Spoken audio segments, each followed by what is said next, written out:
Hey everybody. So just a little, just building on yesterday's lesson. Make sure you did yesterday's lesson before watching this one because I think you're going to be confused if not. We worked on right triangles yesterday and we looked at side lengths. I'm going to draw a bigger one just because I don't think there's enough room to work with that. But let's try this. Boom. Oh, look how beautiful that is. What a great job. I should have been an art teacher.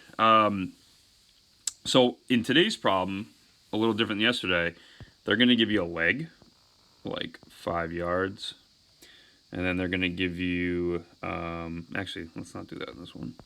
Let's do 3 yards. And then they're going to give you a hypotenuse of like 5 yards. And then they're going to ask you, hey, what's this other leg here? So for today, you're finding the missing leg, all right? Remember, yesterday, your equation is a squared plus b squared equals c squared. Now in this case, we know a, we know c is always your hypotenuse, but we don't know b, okay? So in our equation, if we plug in for a, well, what's a squared, or what's 3 squared in this case?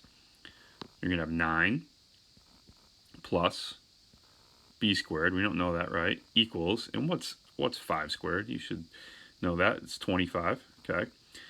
We want to get b by itself, just like we do an algebraic equation. Okay, so to do that, I'm going to get rid of the 9, take away the 9, and I'm left with b squared equals, you guessed it, 16. Okay, now in your head, you could probably tell me what number times itself equals 16, but to get down to b here, basically all you do is you take the square root of this, the square root of this.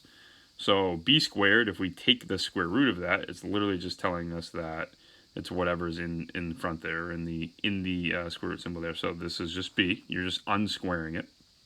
And then the square root of 16 is, yep, you guessed it, 4. Okay. So, these will get a little harder. So b equals 4.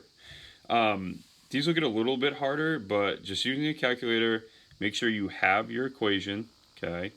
And remember, it's going to give you one leg, so you plug in one leg. It's going to give you the hypotenuse, so you plug in the hypotenuse. And then you're just solving for that missing leg in this case. Use your calculator if the numbers are a little bigger, and you should get through this just fine, okay? Just like yesterday, today's lesson is J, so level J, R2. And again, just having you go to a score of 65, all right? You got this. Email me if you have any questions. I can send you a little example if you need it, and should be good. A lot of people did a great job keeping up on last week's work. Keep up the good work. You only got 3 weeks left here. Okay, thanks.